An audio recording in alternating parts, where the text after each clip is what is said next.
오늘은 현실과 믿음이라는 주제로 마지막으로 8번째로 말씀을 나누려고 그렇습니다. 여러분의 신앙에 큰 도움이 되시기를 바랍니다. 하나님께서 지쳐서 노뎀나무 밑에서 자고 있는 엘리야에게 하나님께서 천사를 보내셨습니다. 천사를 보내셔서 2번이나 떡을 먹고 물을 마시게 하였습니다. 이 엘리야를 어디로 가게 하시려고 이 떡과 물을 주어서 힘을 얻게 하셨을까? 8절. 이에 일어나 먹고 마시고 그 음식물의 힘에 의지하여 40주 40야 가서 하나님의 산 호렙에 이르니라. 40주야를 걸어서 호렙산까지 갈 수 있게 하시는 힘을 주시기 위함이었습니다. 40일 동안을 걸어서 저 북이스라엘 쪽에서 저 홍해바다 있는 데까지 걸어서 가게 하시기 위해서 이렇게 떡과 물을 마시게 했습니다. 우리에게도 마찬가지입니다. 하나님의 말씀을 우리에게 주십니다. 말씀을 먹어서 힘을 얻고 성령의 권능을 주셔서 성령의 생수를 주셔서 또한 힘을 얻게 하십니다. 그 목적이 뭐냐면은 하나님 아버지가 계시는 천성까지 어떤 위협 속에서도 어떤 박해 속에서도 어떤 환난 속에서도 무사히 올 수 있도록 도와주시기 위함입니다. 엘리야는 누구를 만나려고 호렙산까지 40주야를 걸어갔는가? 9절. 그가 거기서 어느 굴 속으로 들어가 그날 밤을 보내는데 갑자기 주님의 음성이 들려왔다. 엘리야야, 내가 무슨 일로 여기에 와 있느냐?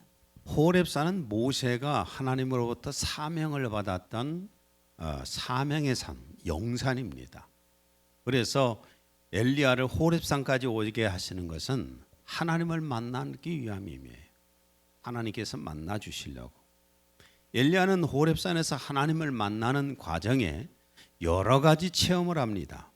엘리야가 북왕국에서 사역지를 떠나서 도망한 합당한 이유를 하나님 앞에서 설명을 하는데 10절 현대어로 읽습니다. 엘리야가 대답하였다. 주님, 저는 이스라엘의 하나님이시요 만유의 주인이신 여호와를 위하여 열심히 일을 하였습니다. 이미 이스라엘 백성은 주님과 맺은 계약을 버리고 떠났으며 주님을 섬기던 제단도 허물어 버리고 주님의 예언자들까지 모두 죽였습니다. 이제는 저만 홀로 남아 주님을 섬기는데 그들은 이제 저까지 잡아 죽이려고 합니다. 그래서 제가 여기까지 도망하였습니다. 엘리야가 하나님의 일을 하려고 열심히 노력을 해왔는데도 현실은 너무나 암담했습니다. 현실은 너무나 암담하고 하나님의 백성들은 하나님을 떠나버리고 하나님께 예배를 올려야 되는 제단은 허물어지고 하나님의 선지자들은 잡혀서 죽었고 이제 자기 혼자만 남아 있는데 자기마저 죽이려고 그래서 도망쳐서 와게 되었습니다. 그러니까 현실이 너무나 암담해요. 그러나 하나님께서는 이런 말씀을 하십니다. 18절. 나는 이스라엘에서 바알에게 무릎 꿇거나 경배하지도 않고 바알 신상에게 입맞추지도 않은 사람 7,000명을 남겨두겠다. 하나님만 오직 믿고 섬기는 사람이 저밖에 없습니다 라고 했더니 하나님께서 하시는 말씀이 아니야. 너 혼자만 있는 것이 아니다. 진심으로 나를 따르는 사람이 7,000명이나 남겨져 있다. 이런 말씀을 하셨어요. 우리 현대에도 아무리 목사들과 교회가 타락하고 있어도 현실이 그렇잖아요. 그러나 오직 예수 그리스도의 복음을 전하고 예수 그리스도의 재림을 선포하는 목사들이 있고 살아있는 교회들이 지금도 많이 있습니다. 엘리야는 여러 가지 하나님의 능력을 체험하는데 11절. 주께서 말씀하셨다. 너는 그 굴 속에서 나와 내 앞에 서 있거라. 이때 주께서 굴 앞으로 지나가셨다.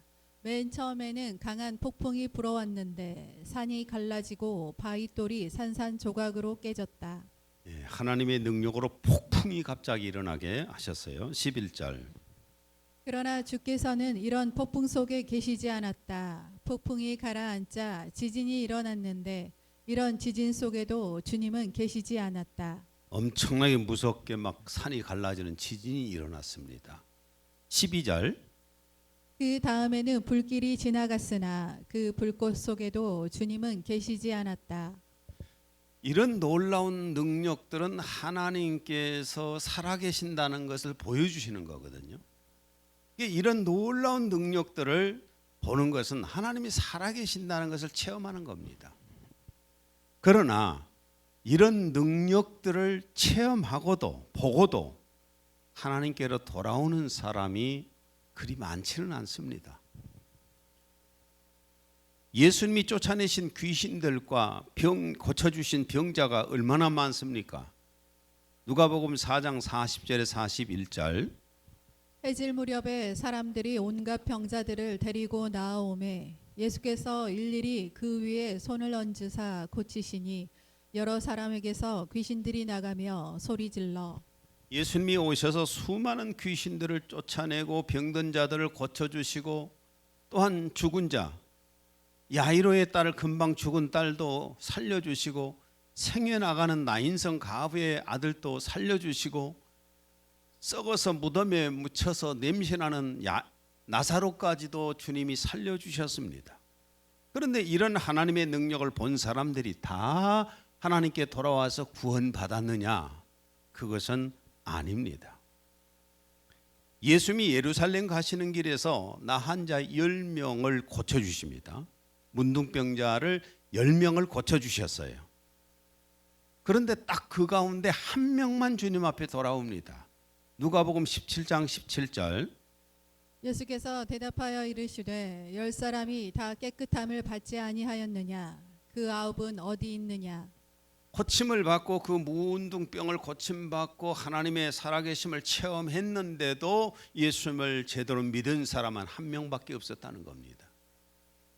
초대교회 사역자들이 행한 이적이 또 얼마나 많습니까? 물론 이런 이적을 통해서 예수님 앞에 돌아와서 하나님을 믿고 하는 사람들도 있습니다. 그런 사람도 물론 있지만은 그러나 수많은 이적을 체험하면서도 믿지 않는 사람이 더 많다는 겁니다. 저도 그동안 오랫동안에 성령의 권능으로 얼마나 많은 이적들을 행했습니까? 내가 쫓아난 귀신만 해도 엄청날 것이고 나한테 안수받고 병 고침 받은 사람들, 불치병 고침 받은 사람들이 수없이 많습니다. 그렇게 많은데 그들이 다 예수님 믿고 교회에 남아서 신앙생활 합니까? 물론 일부는 그러지만은 그렇지 않는 사람들이 더 많았습니다. 엘리야도 이런 하나님의 능력을 체험하면서 엘리야가 변화된 것은 아니었어요. 그럼 엘리야가 다시 용감한 믿음의 사람이 될 수 있었던 것은 무엇 때문인가? 믿음의 사람이고 영웅이잖아요. 용감했던 사람이잖아요. 한순간에 무력해졌잖아요. 나약해져서 도망자가 되어버렸어요. 도망자가 되었는데 갑자기 엘리야가 다시 또 새로운 사람이 용기가 있는 사람으로 변화됩니다. 그 이유가 뭐냐? 12절 현대어를 읽습니다.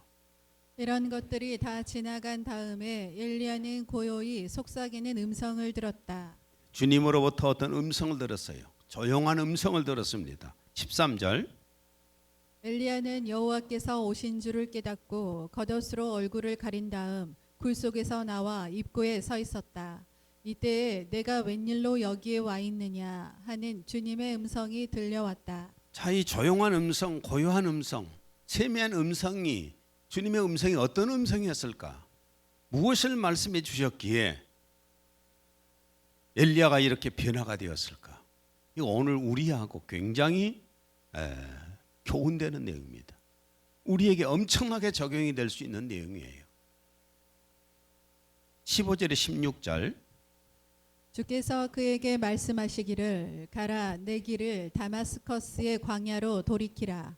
내가 이르거든 하사엘에게 기름 부어 시리아를 다스릴 왕이 되게 하고 또 님시의 아들 예후에게 기름 부어 이스라엘을 다스리는 왕이 되게 하며 또 아벨 무홀라의 사밧의 아들 엘리사에게 기름 부어 내 대신 선지자가 되게 하라.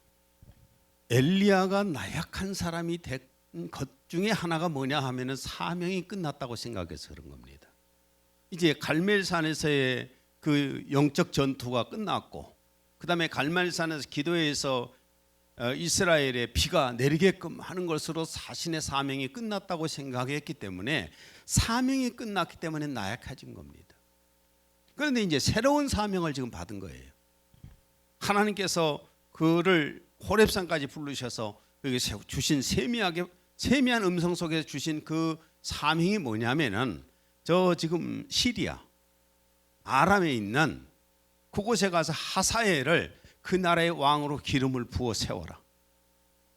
그리고 이스라엘 너를 죽이려고 그 암살자를 보냈던 그 누구예요? 이세벨의 그쪽 왕을 다시 에우라는 사람으로 세워서 기름 부어라. 아합 왕을 제끼고요. 물론 그 뒤로 이제 뭐 아합의 후손들이 다 그냥 멸종을 당합니다. 죽임을 당합니다. 그리고 에우를 세우게 되지요. 그리고 너의 후계자로 엘리사를 기름 부어서 네 후계자로 선지자로 세워라. 이것이 마지막 또 주신 사명이었어요. 마지막 사명을 받고 나니까, 그 사명에 불타니까 어떻게 변했느냐면은 자신이 도망쳐 왔던 곳으로 다시 돌아가서 이 사명을 목숨 걸고 행하게 됩니다. 이 사람은 사명에 살고 사명에 죽는 존재예요. 그냥 동물들처럼 이 땅에 태어나서 그냥 먹고 살고 뭐 연애하다가 죽으면 그만인 것이 아니라, 인간에게는 사명이 있어요. 사명을 위해서 태어났고 사명을 위해 살다가 사명이 끝나면 죽는 것입니다. 이게 사람이거든요. 그래서 엘리야도 그 사명을 위해서 새롭게 사명을 받아서 목숨 걸고 가서 사명을 행했던 겁니다. 하나님부터 사명을 받으면은 나약한 존재가 매우 강한 사람이 됩니다. 정말 강한 사람이 돼요. 사명을 잃은 베드로하고 다시 사명을 받았던 베드로를 우리가 볼 수 있는데, 베드로는 예수님의 수제자였잖아요. 예수님의 수제자였지만은 예수님이 잡혀서 신문을 받고 있을 때에 예수님을 3번이나 부인하는 그런 죄를 범했습니다. 너 예수님 당이지, 예수님 제자지 하니까 나 예수님 모른다고 3번이나 부인했습니다. 그리고 나서 베드로는 이제 더 이상 자신은 예수님의 제자로서의 자격이 없다고 생각을 합니다. 나는 예수님의 제자가 될 수 있는 자격이 없다. 그래서 다시 업으로, 전에 가졌던 그 직업인 업으로 돌아가서 고기잡이를 다시 시작을 합니다. 제자들하고 같이 고기잡이를 갈릴리 바닷가에서 하고 있는데 부활하신 예수님께서 거기 나타나신 거예요. 부활하신 예수님께서 거기에 나타나셨는데, 밤새 고기 한 마리 잡지 못한 이 예수님의 제자들에게, 베드로와 함께 있는 제자들에게 배 오른편에다 그물을 던져라. 배 오른편에 그물을 던졌더니 밤새 한 마리를 못 잡았는데 향어갑니다. 153마리나 그물에 걸렸습니다. 이게 주님인 것을 확인했죠. 베드로는 바닷가로 올라와서 다른 제자들과 함께 예수님을 만납니다. 그런데 예수님께서는 밤새 고기잡이 아니라고 그 허기졌을, 배가 고플 이 제자들을 위해서 거기에서 떡을 굽고 고기를 굽고 이렇게 아침 식사를 준비해 놓고 기다리고 계십니다. 요한복음 21장 9절 12절 현대로 읽습니다. 그들의 언덕에 닿아 보니 숯불 위에 생선이 놓여 있고 떡도 있었다. 예수께서 이제 와서 아침 식사를 하라 하고 말씀하셨다. 저는 이 장면을 생각해 봤어요. 예수님께서 떡을 숯불에다 구워놓고 생선을 구워놓고 제자들이 오니까 아침 얼마나 허기지고 배고프겠어요. 바다에서 막 올라왔는데 먹어라. 그때 먹기는 먹었을 게지만은 베드로가 이 떡과 고기가 입으로 들어간지 코로 들어간지 알았겠어요? 코로 들어간지 입으로 들어간지도 몰랐을 거예요. 양심의 가책 때문에 너무 괴로운 그 양심의 가책. 마태복음 26장 74절에서 75절. 그가 저주하며 맹세하여 이르되 나는 그 사람을 알지 못하노라 하니 곧 닭이 울더라. 이에 베드로가 예수의 말씀에 닭 울기 전에 내가 3번 나를 부인하리라 하심이 생각나서 밖에 나가서 심히 통곡하니라. 예수님을 부인한 것 때문에 아주 심히 통곡하며 울었습니다. 회개했지요. 양심의 가책을 지금 받고 있지요. 그런 상태인데 예수님이 오셔서 책망하시지 않잖아요. 너 왜 나 3번이나 책망했어? 나는 너를 수제자로 삼아줬는데 이 양심도 없는 놈아. 이렇게 책망하실 줄 아는데 책망을 하시기는커녕 아무런 말씀을 안 하시고 떡하고 고기를 구워서 먹여주시잖아요. 이미 베드로는 회개를 했잖아요. 회개하고 양심에 지금 고통을 받고 있는데 거기다가 또 예수님이 책망을 하실 리는 없지 않겠습니까? 갑자기 예수님께서 베드로에게 책망을 하신 것이 아니라 네가 나를 사랑하느냐고 3번을 질문하십니다. 요한복음 21장 15절 17절 현대어로 읽습니다. 요한의 아들 시몬아 내가 이 사람들보다 나를 더 사랑하느냐? 요한의 아들 시몬아 내가 참으로 나를 사랑하느냐? 요한의 아들 시몬아 내가 정말로 나를 사랑하느냐? 네가 진심으로 나를 사랑하느냐? 나는 이 질문을 받는 게 더 괴로웠을 것 같아요. 너 왜 이렇게 잘못했어? 너 왜 죄를 졌어? 너 왜 이렇게 나를 부인했어? 이런 책망보다도 베드로야, 요한의 아들 시몬아, 네가 나를 사랑하니? 여기 있는 사람들보다 너 사랑하니? 진짜로 나를 사랑하니? 참으로 나를 사랑하니? 3번을 질문했을 때에 베드로가 어떤 그런 마음이었을까? 정말 점점 고개가 내려갔을 것 같아요. 점점 고개가 내려가면서 베드로가 그러는데 예 주님을 사랑하는 제 마음을 주님이 아시지 않습니까? 3번째는 주님은 제 진심이 어떤지를 더 잘 알고 계시지 않습니까? 이 예수님은 그 베드로의 마음을 이미 확인하시잖아요. 그런데 이미 알고 계셨지요. 그리고 베드로가 부인할 것도 이미 알고 계셨고, 그럼 성령의 권능을 받기 전에 베드로는 부인할 수밖에 없었어요. 생명의 위협을 느끼니까. 여러분 지금도 모든 성도들이 그래요. 영적으로 성령의 강력한 권능을 받기 전에는 어떤 눈에 보이는 현실 앞에서, 눈에 보이는 현실적인 이익 앞에서 예배를 포기합니다. 눈에 보이는 현실 속에서 위협을 가하면 예배를 안 드려버립니다. 이게 보통 나타나잖아요. 아무런 억압이 없고 아무런 손해가 없을 때야 휘바람 불면서 얼마든지 예배 드리고 신앙생활 잘하지요. 그런데 압박이 가해지고 내가 어떤 경제적 손실을 볼 것 같고 그러면 예배를 포기해 버립니다. 이거 주님이 너무 잘 아셨어요. 그러나 베드로의 진심은 너무나 잘 알고 계셨습니다. 예수님을 사랑한다는 것을. 주님은 베드로의 진심을 확인하신 다음에 어떤 사명을 주시는가? 요한복음 21장 15, 17절. 내 어린 양을 먹이라, 내 양을 치라, 내 양을 먹이라.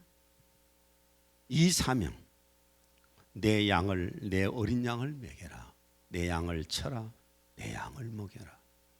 베드로 사도는 성령의 권능 받고 나서는 자신의 목숨까지 바치면서 이 일을 했습니다.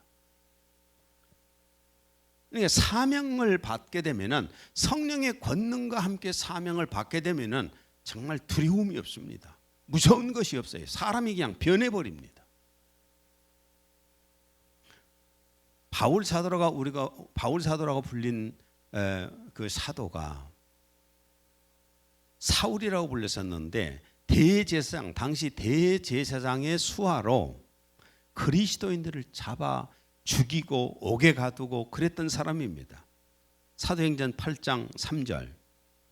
사울이 교회를 잔멸할세 각 집에 들어가 남녀를 끌어다가 옥에 넘기니라.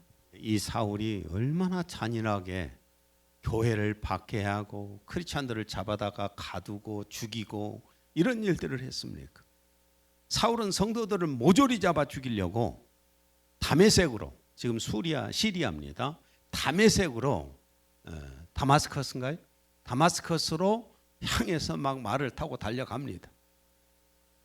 그 도중에 사도행전 9장 3절에서 5절. 그가 길을 떠나 다마스커스에 가까이 왔을 때 갑자기 하늘로부터 한 줄기 빛이 그를 둘러 비추는지라. 그가 땅에 엎드려 그에게 말하는 음성을 들으니 사울아 사울아 내가 왜 나를 박해하느냐고 하시더라. 그러자 그가 말하기를 주여 당신은 누구시니까 라고 하니 주께서 말씀하시기를 나는 내가 박해하는 예수라. 갑자기 가는 도중에 하늘로부터 빛이 확 내려비칩니다. 영적인 빛이지요. 그러면서 음성이 들려옵니다. 음성이 들려오는데 사울아 사울아 네가 왜 나를 박해하느냐. 내가 언제 하나님을 박해했습니까? 라고 생각을 했잖아요. 내가 언제 하나님을 박해했습니까? 주여 당신은 누구십니까? 라고 물어봤더니만은 나는 네가 박해하는 예수다. 네가 박해하는 그 교회에 참멸하는데 그 예수다. 그 예수님이 하나님이라는 겁니다. 이 사실을 알고 나서 바울 사도는 예수님이 하나님의 아들이시고 구주란 사실을 믿습니다. 그리고 예수님께서 바울에게 사명을 주십니다. 사도행전 9장 15절. 주께서 그에게 말씀하시기를 가라 이는 그가 이방인들과 왕들과 또 이스라엘 자손들 앞에서 내 이름을 증거하기 위하여 내가 선택한 그릇이라. 너는 내 복음을 담아서 수많은 사람들에게 전해야 할 그릇이다. 한 사명을 주신 거예요. 그래서 바울은 주님을 만나서 사명을 받고 자기 주님이 주신 사명을 위해서 자신의 목숨까지 바쳐서 이 사명을 위해서 살았습니다. 고린도후서 11장 23절에서 27절 현대어로 읽습니다. 여러 번 감옥에 갇혔고 수없이 채찍으로 맞았으며 죽음의 눈앞에 둔 적이 한두 번이 아닙니다. 유대인에게 39번씩 맞는 태형을 5번이나 당하였습니다. 몽둥이로 맞은 것이 3번, 돌로 맞은 것이 1번, 파선을 당한 것이 3번입니다. 그리고 밤낮 하루를 바다 위에서 표류한 일도 1번 있습니다. 여러 번 길고 어려운 여행을 하면서 강이 범람하고 강도를 만나고 내 동족인 유대인뿐 아니라 이방인의 박해 등으로 죽음의 고비를 수없이 넘겼습니다. 여러 동네에서 폭도들에게 곤욕을 겪고 광야와 사나운 바다 위에서 겨우 목숨을 건진 일도 있습니다. 거짓 그리스도인들에게 어려움을 당한 일도 있습니다. 피곤에 지치고 고통에 시달려 잠 못 이루는 밤을 수없이 지냈습니다. 줄이고 목말랐으며 먹을 것 없이 지낸 날도 수없이 많았습니다. 몸에 걸칠 옷이 없어서 추위에 떨었던 일도 있습니다. 참 바울 사도는 예수님 믿고 고생 많이 했지요. 예수님 믿기 전에는 정말 그 훌륭한 가문에서 명문가에서 태어나서 최고의 학벌까지 했던 사람입니다. 그리고 그가 출세해서 대제사장의 바로 밑에서 그 수하로서 일했던 사람. 엄청난 출세까지 했던 사람입니다. 부도 있었지요. 근데 어느 날 갑자기 예수님이 찾아오셔서 예수님을 만나고 예수님으로부터 사명을 받았잖아요. 그 사명을 받고 그 사명을 행하기 위해서 목숨 걸고 삶을 살았는데 얼마나 고생을 했어요. 죽을 고비 수없이 매를 맞고 배고프고 추위에 떨고 이렇게 삶을 살았습니다. 무엇 때문인가요? 사명을 위해서. 여러분 사람은 동물이 아니에요. 잘 먹고 잘 살고 편하게 잘 살면은 족한 그런 동물이 아니라고요. 사람은 사명을 위해서 사는 존재예요. 사명이 주어지면 자신의 목숨까지 바쳐가면서 사는 겁니다. 나는 박건동 목사님 가족도 요즘 뭐 나엘이가 그 적응을 잘 못한가 봐요. 그쪽에 뭐 유치원인가를 보내놨더니 한국말을 안 하니까 애가 멍때리고 앉아 있대요. 한국말도 안 하고 모르고 다 막 다른 말만 하고 있으니까 애가 멍때리고 앉아 있는데 그걸 이제 얘기하는데 너무 우리 마음이 안 좋더라고요. 예. 그래서 제 아내는 빨리 와버리라. 와버리라. 나중에 또 뭐 아들하고 전화했는데 괜찮다고. 왜 그 후진국, 그 가난한 국가, 그 불교 국가, 그 공산주의 국가에 가갖고 왜 그렇게 있는가? 맨날 안 준다고 날려갖고 그냥 주고 또 주고 주고 또 주고 해도 불만이 하고 또 달라가고 그 못하는데 거기가 있어요. 뭐 때문에 있을까요? 사명 때문에 가서 있는 거예요. 저도 내 의지하고 상관없이 하나님께서 전혀 준비되지도 않았던 나를 만제도로 보내셨어요.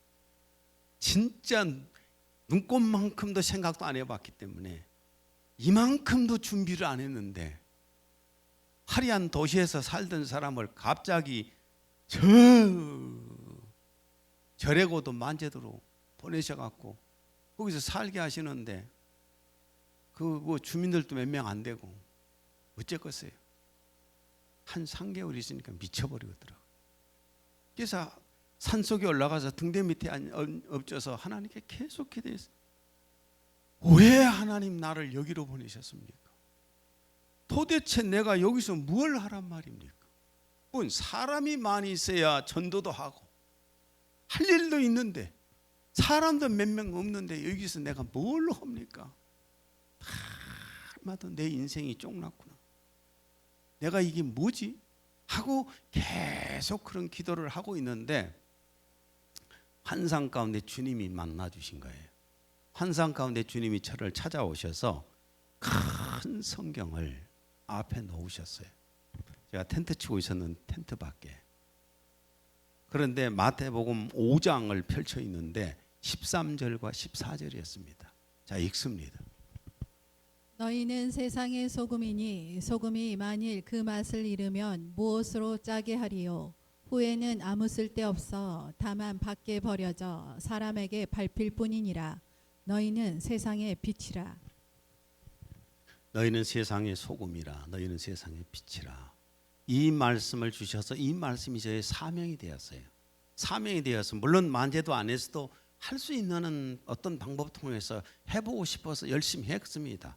그 다음에 만제에 나와서도 열심히 뭔가 해보려고 노력을 많이 했어요. 주님이 어떻게 평가하실지는 모르겠지만 노숙자들 그냥 하려고 애를 썼지요. 탈북자들 도우려고 애를 써봤지요. 소외계층들에게 그냥 뭐 김치 주고 식량 주는 일 해보려고 애를 썼지요. 또 그 가출한 청소년들은 이런 어려운 청소년들에게 뭔가 도와주려고 노력을 많이 해왔었어요. 이게 왜 그러냐면 사명 때문에 그랬어요. 경제적으로 여유가 있어서 우리 교회가 부자 교회에서 돈을 많이 내줘서 아니 그렇지 않잖아요. 우리는 늘 빚 때문에 허덕이고 재정난에 허덕이잖아요. 사명 때문에 그러는 겁니다. 여러분 사람은 사명을 위해서 사는 거예요.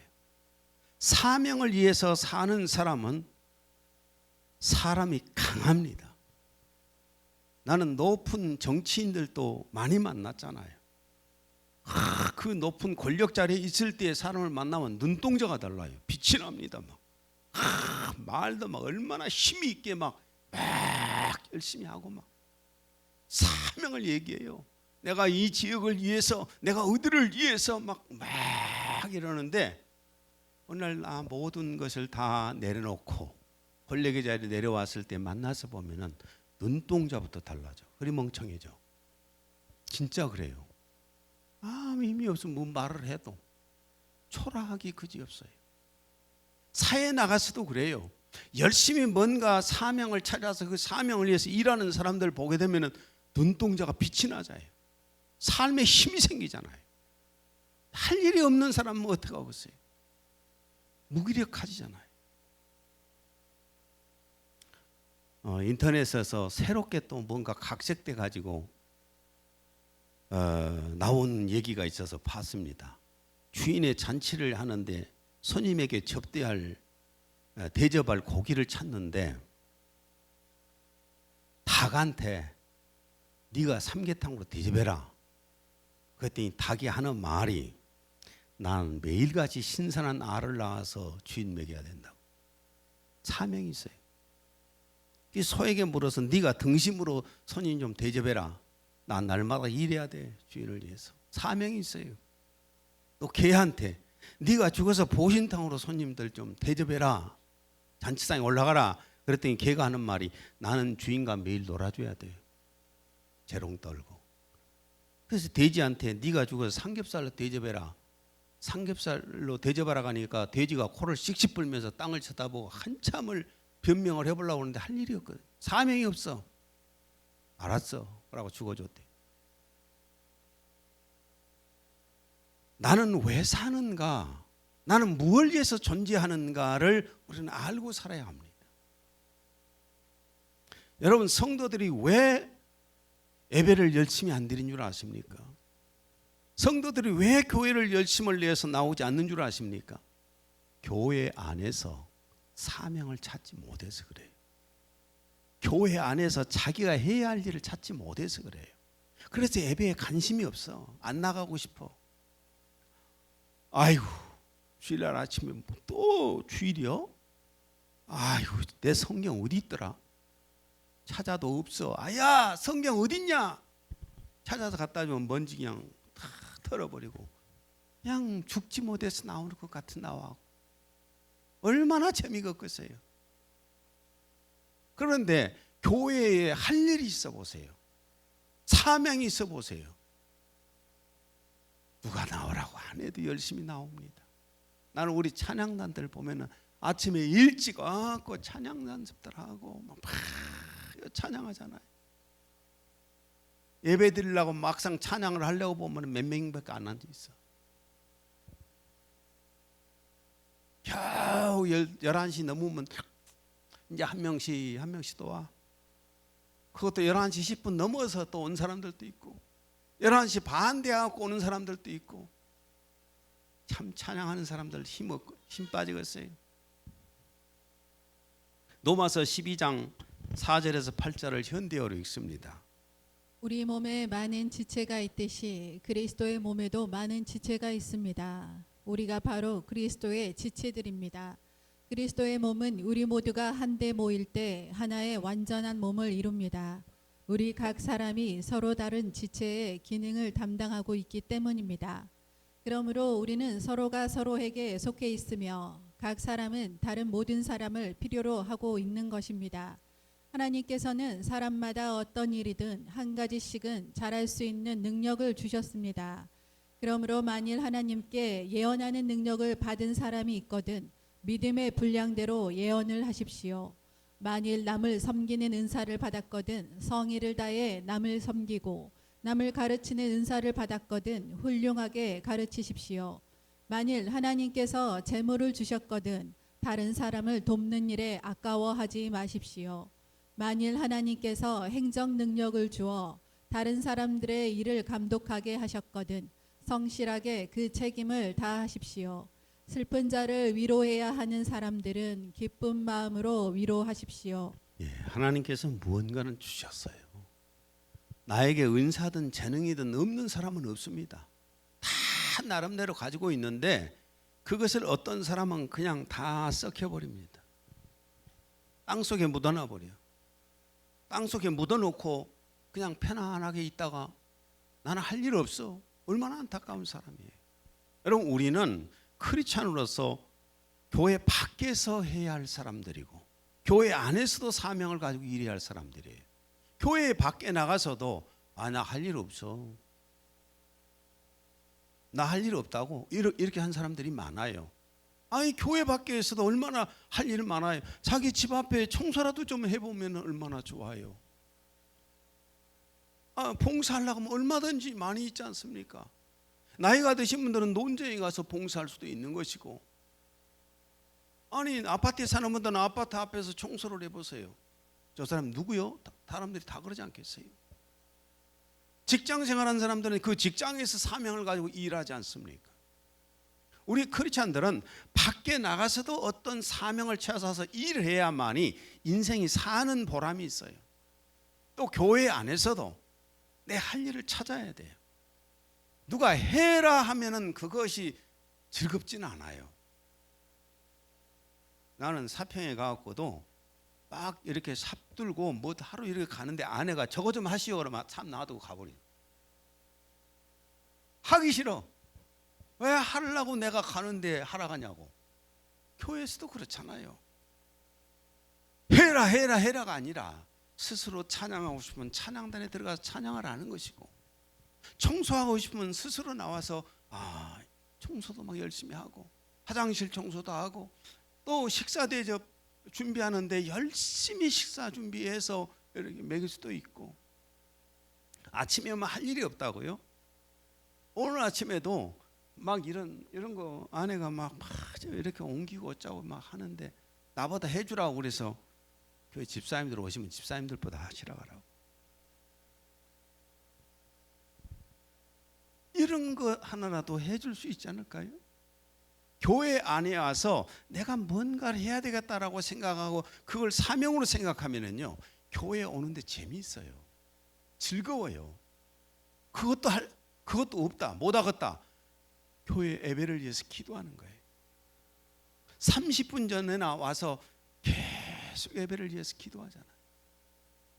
성도들 지금 많이 와서 함께 예배 참석하고, 하늘의 천군과 천사들을 보내셔서 오늘 마귀의 세력들의 예배를 방해하지 못하게, 예수님 직접 이 자리에 오셔서 한 사람 예배자들 한 사람 한 사람 머리마다 손을 올려서 축복해 주시라고. 오늘 설교자가 설교하는데 성령의 큰 감동과 계시의 영을 받아서 말씀을 좀 잘 전하게 해달라고. 내 마음이 옥토가 되어서 하나님 말씀을 속속 받을 수 있게 해달라고. 한 30분 기도할 수도 있잖아요. 교회 할 일이 없다고요? 많아요. 찾아보면은. 저거 촬영을 해갖고 이것도 막 사명을 가지고 촬영을 막, 아마도 우리 김영선 집사 사명 가지고 촬영할 거예요. 그래갖고 막 가자마자 이거 참 작업을 해서 아마도 오늘 저녁에는 올릴 거예요. 사명이니까. 그렇잖아요? 교회 안에서도 내가 뭔가 사명을 가지고 해야 돼요. 그래야 눈동자가 빛이 납니다.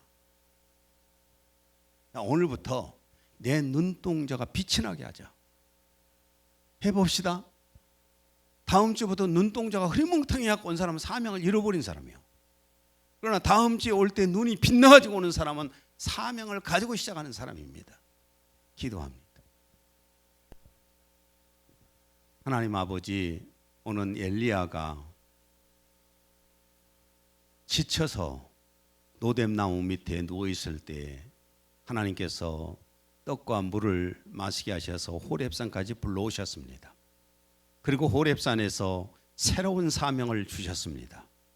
그 사명을 받고 새로운 사명을 위해서 목숨 바쳐서 나아갔던 것을 보게 됩니다. 베드로 사도도 사명을 받았기에 목숨을 바쳤고, 바울 사도도 목숨을 하나님으로부터 사명을 받았기에 목숨 바쳤습니다. 그런 것처럼 주님, 저희들 예수님 이름으로 나가서 사회에서 사명을 가지고 살게 하시고, 교회 안에서도 내가 해야 할 일들을 찾아서 더욱더 열심을 낼 수 있는 저희들이 되게 하여 주옵소서. 예수님 이름으로 기도했습니다. 아멘.